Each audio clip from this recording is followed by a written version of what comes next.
Baik pemirsa, kita akan melanjutkan pembahasan kita untuk membedah bagaimana hasil survei dari indikator politik, Prof. Burhan.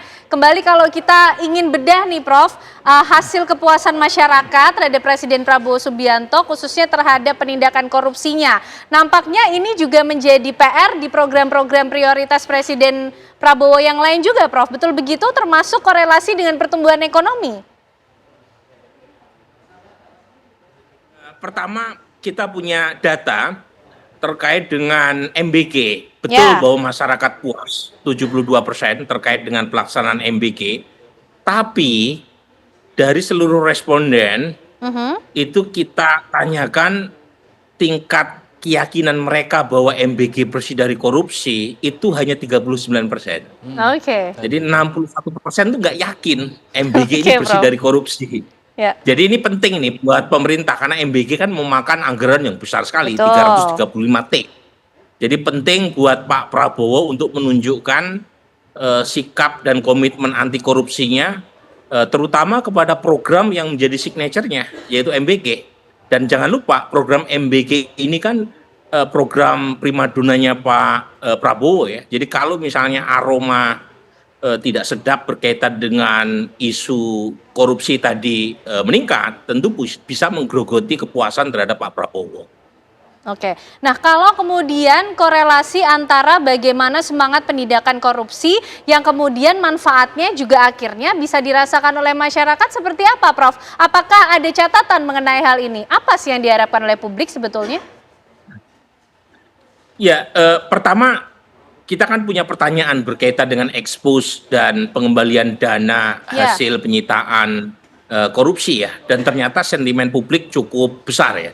Terlepas ada kritik dari sebagian NGO atau akademisi yang mengatakan apa yang dilakukan oleh kejaksaan dengan menunjukkan ada 13 T, ada 6, sekian T yang dikembalikan kepada negara, itu sebentuk pencitraan.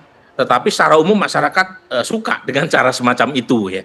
Dan mungkin itu bagian dari sebentuk upaya kejaksaan untuk menunjukkan bahwa uang hasil korupsi itu betul-betul dikembalikan buat negara.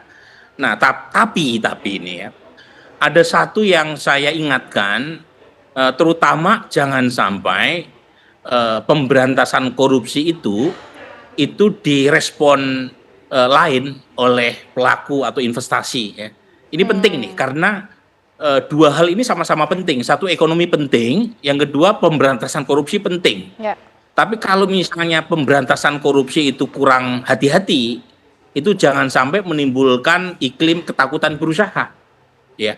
Dan kemudian memunculkan backlash, terutama pelaku usaha yang kita tahu menjadi penopang ekonomi kita, itu malah wait and see atau ngerem. Nah ini jangan sampai itu terjadi. Jadi menurut saya perlu ada dialog antara penegak hukum dengan pelaku usaha supaya pemberantasan korupsi itu betul-betul punya manfaat. Pertama, untuk menurunkan ekonomi biaya tinggi di kalangan pengusaha, upeti yang tidak perlu, kemudian juga uang sogok yang tidak perlu ya.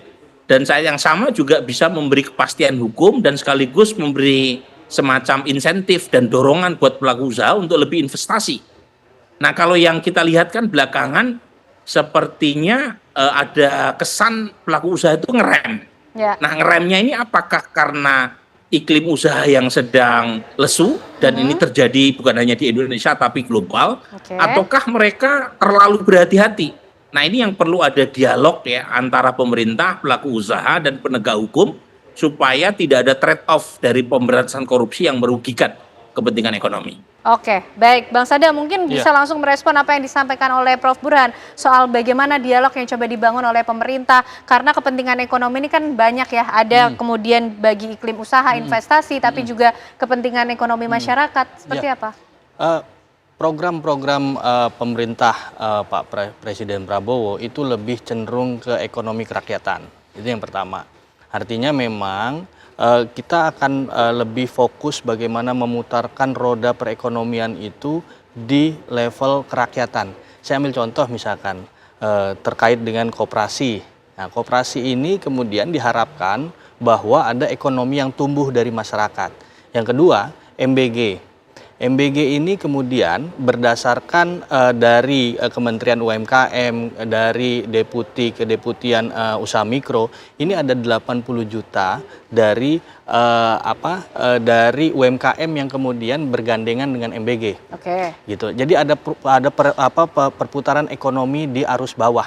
Nah, ini yang kemudian diharapkan oleh Pak Presiden, bahwa ekonomi kerakyatan tumbuh. Yang ketiga, terkait misalkan bagaimana tata kelola sumber daya alam. Di situ pun kita bisa melihat bahwa ada yang kemudian menyalahgunakan bisnisnya dan sebagainya, itu kemudian didenda, kemudian dicabut izinnya dan sebagainya. Karena apa? Karena ini kita melihat bahwa harus keseimbangan antara lingkungan dan juga ekonomi. Betul. Jadi kita nggak bisa main-main soal lingkungan juga. Di lain sisi ada ekonomi. Kita ambil contoh soal bencana Sumatera kemarin. Kalau di total dari BNPB ada kerugian negara bisa hampir 60 triliun, ya kan? Nah, di situ yang kita bisa melihat bahwa kalau kemudian adanya bisnis kemudian menyalahgunakan secara ilegal dan sebagainya, ini salah juga. Oke. Makanya perlu ada riset ulang terkait dengan bisnis itu harus sesuai dengan konstruksi pondasi hukumnya, gitu loh. Artinya Justru kehati-hatian Presiden betul. Prabowo terhadap penindakan korupsi? Terkait dengan penindakan korupsi oleh Pak Presiden Prabowo, ini bukan bicara soal kehati-hatian, tapi ini soal bagaimana keadilan ekonomi ini harus ditegakkan ke masyarakat. Ya, artinya memang tadi ya, bahkan tadi perputaran soal impor misalkan ya, impor dari minyak misalkan, minyak mentah misalkan, ini kan di stop dulu. Nah, yang dibangun kilang-kilang minyaknya supaya 1,5 juta BUPD itu tercapai. Di Kalimantan kemarin Pak Presiden meresmikan misalkan itu ada 100 BUPD yang kemudian bisa di 100 ribu ya, yang bisa kemudian bisa di penguatan untuk nasional. Nah, artinya hati-hati ini bukan berarti Presiden Prabowo akan menurunkan atau memberikan toleransi terhadap tindak Pak korupsi Presiden ya? Justru kemarin di MUI dan di NU ya kan sangat bersemangat sekali ketika ulama dan umaro bersatu, ya kan, bahwa ini adalah energi positif bagi saya untuk kemudian menegakkan dan memberantas korupsi. Itu kan justru Pak Presiden dengan kemudian masyarakat kemudian memberikan awareness terkait dengan korupsi ini adalah semangat yang bagus. Nah, di Indonesia ini kan orang pinter tuh banyak, Mbak. Tapi orang jujur ini kan harus dari nol, harus diubah gitu loh, mindset kejujuran kita ini. Kita percuma kalau bahasanya kan seperti ini. Kalau kita jadi negara kaya, tapi kalau kita tidak kuat, kita akan mudah digrogoti kekayaan kita. Nah, yang paling kuat ini adalah integritas. Nah, integritas inilah yang dimaknai bahwa harus kita pilih orang-orang yang tadi anti korupsi. Nah, pemberantasan korupsi pun harus dilakukan. Supaya apa? Supaya anak cucu kita itu tidak mengikuti jejak-jejak. Apalagi kalau konteksnya tadi ekonomi dan sebagainya, ya kita dalam ekonomi pun harus jujur untuk adil terhadap masyarakat. Itu yang kemudian dimaknai. Baik, itu yang dimaknai oleh Presiden Prabowo Subianto. Pak Ator, menyambung atau mungkin menambahkan penjelasan tadi dari Prof. Burhan, bagaimana sih bentuk partisipasi publik yang bisa diupayakan untuk kemudian mempertebal semangat dari Presiden menindak korupsi, termasuk juga menjawab betulkah masyarakat senang dengan expose atau hal yang terlihat dari hasil penindakan korupsi, Pak Ator? Ya, saya kira betul ya. Saya kira masyarakat yang merindukan satu kehidupan yang lebih baik pasti secara, apalagi masyarakat kebanyakan ya, melihat secara visible dan tangible itu akan sangat memberikan adrenalin sendiri untuk berpartisipasi lebih besar. Dan ini sebuah fenomena baru di dalam dunia sekarang ya, dunia kekinian. Jadi masyarakat banyak terlibat, dan ini perlu perkuat terus. Nah, tentu ya penguatan keterlibatan publik ini juga tidak bisa serta-merta. Pemerintah juga harus mengambil langkah-langkah yang memang endurance-nya tinggi dan sistemik dan juga sistematis. Kenapa? Karena kita ingat ya, saya itu selalu ingat bahwa korupsi itu kalau saya andaikan sebagai ulat ya, ulat itu hanya ada pada buah yang busuk. ya kan? Ulat itu hanya ada pada buah yang busuk. Maka buah, agar ulat ini tidak datang ke buah ini, maka buah itu harus kita jaga. Kita jaga, kita lindungi, dan kita rawat. Nah, inilah yang menurut saya bagaimana pemerintah bisa mengangkat partisipasi publik lebih besar lagi. Bagaimana merawat ini, gitu. Jadi dari B+ bisa menjadi A- paling tidak, dan kemudian menjadi A+. Nah, jadi saya kira memang nggak mudah untuk menghilangkan korupsi ini, dan Pak Presiden saya kira sudah mengambil langkah-langkah yang saat ini saya kira cukup luar biasa dengan membuka selebar-lebarnya partisipasi publik, bahkan terus memanggil, pengen mendapatkan masukan. Itu satu hal yang luar biasa dari kepemimpinan Pak Prabowo. Bukan saya memuji ya, tapi ini satu hal yang memang harus diperkuat terus. Di level masyarakat tentu harus ditunjukkan terus bahwa pemerintah membutuhkan partisipasi mereka dengan lebih baik lagi.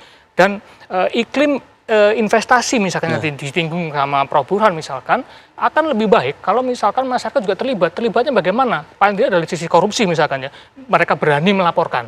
Kalaupun melaporkan ditindaklanjuti. Kan selama ini kita sering dengar ya, udah melapor ternyata hilang aja gitu kan, hilang. Sudah melapor malah dia yang kena denda kan gitu. Nah, jadi harus dibuat satu iklim bahwa masyarakat kalau terlibat itu terlindungi gitu dan merasa aman dan tidak takut untuk melapor. Nah, ini satu hal yang menurut saya juga penting dalam hal pengambilan kebijakan publik dan pelaksanaan program-program pemerintah. Yang inilah yang harus dijaga.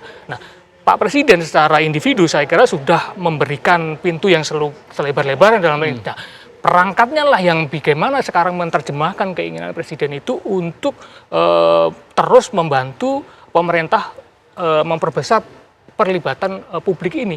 Dan tadi saya katakan bahwa perlibatan publik sebenarnya dalam sebuah era demokrasi sekarang kan kita selalu bilang civil society ya. Nah, bagaimana civil society ini bisa terus berkembang? Nah, civil society bisa berkembang dengan lebih baik kalau kelas menengahnya itu kuat. Nah, kalau kelas menengahnya itu dalam hal ini tertekan terus, under pressure secara ekonomi, secara rule of law dan lain sebagainya, nah ini yang membuat goyah dan akhirnya kepercayaan publik turun. Nah, alhamdulillah kalau sekarang kepercayaan publik itu naik dan mudah-mudahan ke depan akan terus naik. Berarti mungkin merespon berbeda masyarakat kelas menengah, walaupun beberapa pengamat merasa kelas menengah tertekan, tetapi kelas menengah masih survive gitu, survive dalam hal memberikan partisipasi mereka kepada kesuksesan program-program pemerintah. Terus terang misalkan kayak MBG tadi ya misalkan.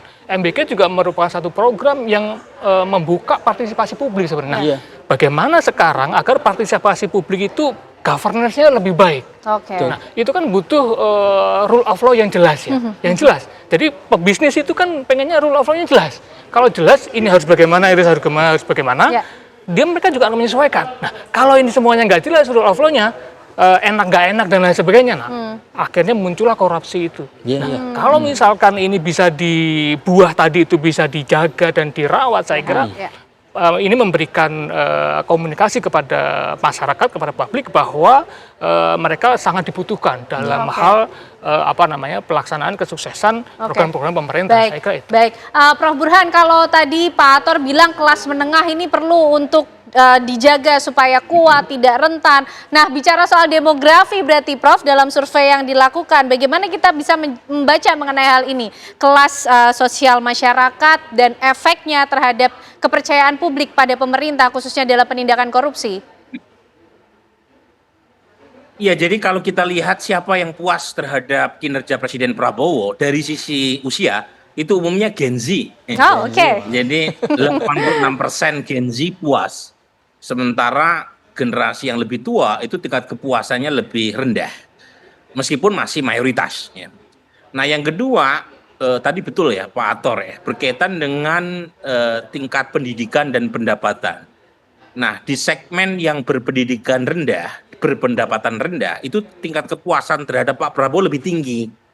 Nah, dugaan saya karena di kelompok yang kelas menengah bawah itu banyak bantalan sosial yang disediakan oleh pemerintah. Mulai dari BLT, PKH, bansos pangan, ada banyak sekali skema pemerintah terkait dengan kelompok kelas menengah bawah. Nah, yang menurut saya rentan adalah kelas menengah. Nah, karena kelas menengah ini tidak bisa disebut kaya, tapi juga tidak masuk ukuran yang layak untuk menerima bansos. Saat yang bersamaan, kelesuan ekonomi global itu membuat mereka rentan. Ini istilah ilmu politiknya namanya prekariat gitu ya. Nah, dari data BPS itu menunjukkan ada 31 juta warga Indonesia yang kerja di sektor informal, gig workers. Mereka yang pendapatannya nggak tetap. Misalnya tukang ojol ya. Ini yang menjelaskan kenapa mereka sangat insecure secara ekonomi karena nggak jelas pendapatan bulanannya. Kemudian ada 19 juta warga yang masuk kategori unpaid workers. Mereka yang punya pekerjaan tapi nggak dapat upah karena bantu suami, bantu orang tua. Itu jumlahnya 19 juta plus 7 juta warga yang pengangguran murni. Jadi kalau kita total itu ada 57-58 juta kelompok kelas menengah rentan. Nah, kelompok ini saya kira yang perlu dapat perhatian khusus dari pemerintah. Terutama memang yang berkaitan dengan pekerjaan yang lebih sustain ya. Karena kita tahu sejak penurunan sektor manufaktur itu penciptaan lapangan pekerjaan formal kan menurun. Jadi terjadi informalisasi pekerjaan dan itu efeknya makin banyak kelas menengah rentan yang tidak terfasilitasi karena mereka nggak bisa disebut miskin. Tapi saat yang bersamaan tingkat pendidikan mereka tinggi. Nah, ini bisa jadi isu politik tuh kalau misalnya tidak segera diatasi. Misalnya kalau kita merujuk pada pengalaman Agustus akhir kemarin, itu yang turun kelompok ini nih, ya kelompok yang rentan, tidak bisa disebut miskin, tapi saat yang sama juga relatif minim mendapatkan perhatian masyarakat, pemerintah. Jadi pemerintah perlu memberikan perhatian khusus di kelompok ini supaya tidak menjadi isu politik, karena mereka tingkat pendidikannya tinggi, ekspektasi naik, tapi saat yang bersamaan tidak mendapatkan pekerjaan formal. Jadi memang perhatian khusus di sini, termasuk kalau perlu dapat bansos ya, entah bansos dalam bentuk yang sesuai dengan kebutuhan mereka, kelompok kelas menengah rentan ini. Oke, baik. Kita ingin tahu ya bagaimana kemudian pemerintah ini menjawab ketidakpuasan publik juga di balik tingkat kepuasannya sudah mencapai 79,9%, termasuk membuat kelompok menengah kuat tadi seperti apa Bang Sadam ya. Usai jeda kami hadir kembali untuk Anda.